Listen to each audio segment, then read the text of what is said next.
चांदुआ नगरी पिपिली रे पवित्र बाहुड़ा यात्रा को नहीं सृष्टि होइछि भक्तिमय परिवेश। श्री गुंडीचा मंदिर जन्मवेदीर 9 दिनर लीला समाप्त करी महाप्रभु श्री जगन्नाथ बड़ भाई बलभद्र और भौणी देवी सुभद्रा रत्नवेदी अभिमुखे बाहुड़ा विजे करथिले।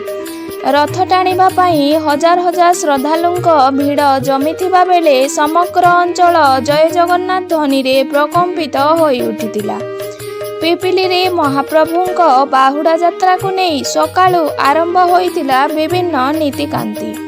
पूजार्चना परे तीन ठाकुरंक पहंडी विजे संपन्न होई रथारूढ़ होइतिले श्रीजीउ माने। जन्मवेदी रत्नवेदी अभिमुखे विजे करबा पई भक्त मानक मध्यरे असीम उत्साह देखा जाइतिला।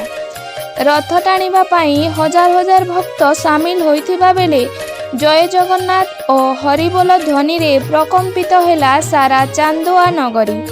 महिला पुरुष युवपीढ़ी और शिशु माने विपुल संख्यार एही दिव्य यात्रा रे सामिल होइतिले।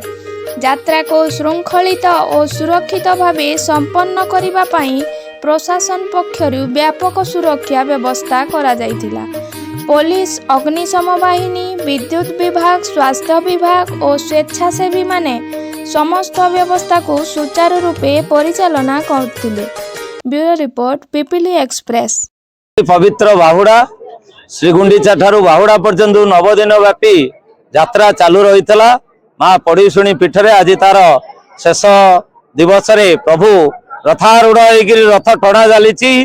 बहु संख्यार भक्त माने जो अनुकूल पाग देइछि से भितर रथ को टाणी टाणी नौचंती। आउ प्रभु जगन्नाथ बलभद्र सुभद्रा को घंटा घंटा वाद्य आ हरिबोल होली नादरे रथ को भक्त माने पतित पावन मंदिर पर्यंत टाणी नौचंती। आउ रथ चलुची आगु आगु आहुरी सुंदर भाव में चलिबो। एठार सुंदर व्यवस्था भितर पुलिस प्रशासन विद्युत विभाग सहयोग एनएसी सहयोग आम निश्चित भाव में गुंडीचा ठारू बाहुड़ा कार्यक्रम सफल कर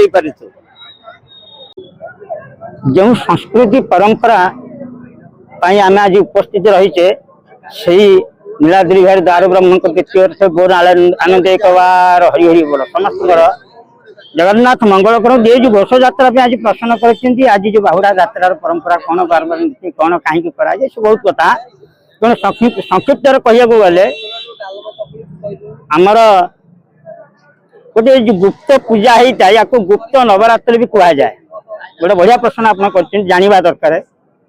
9 दिन पर बाहुड़ा गोटे सृष्टि जिते से करा जाए से प्रस्फुटित होकर समाज को आसवाई 9 मास समय लगी था 9टा भाव इंद्रिय को से इंद्रिय अतिक्रम कर आसपारे से महत्वर अभिषेक को रखी आंचलिकता जहाँ परंपरा को रखी आज जो बाहुड़ा यात्रा चली वर्तमान महाप्रभुकर जन्मवेदी पहंडी विजयी महाप्रभु आसी रथारूढ़ हो सारे। यहाँ पर समस्त भक्त मान संभार बाजा बाण गोटा जहाँ जमी आम परंपरा रही उत्कल संस्कृति से संभार अनुसार जे कि जहाँ को गोटे राजा बोली परिचय दि जाए जी आसिले छेरा पहरा करा पड़े रथंकर गमन कराए। तेणु राजा तो उत्कलमणि जड़े अच्छा तेणु गोटे परंपरा संस्कृति के बचाई रखा गोटे सामाजिक वातावरण देखापी जन को राजा कराए। कहीं आ पूर्व बद होता राजा ये बद होता मुझे देखी से बद ये आप जापारे राजा जड़े उत्कल जड़े अच्छा तेणु आज गोटे राजार रोल करने पड़े जनकर जमी जनकर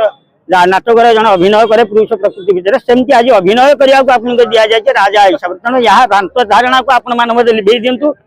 यह हूँ मोर यही निर्देश आपण मान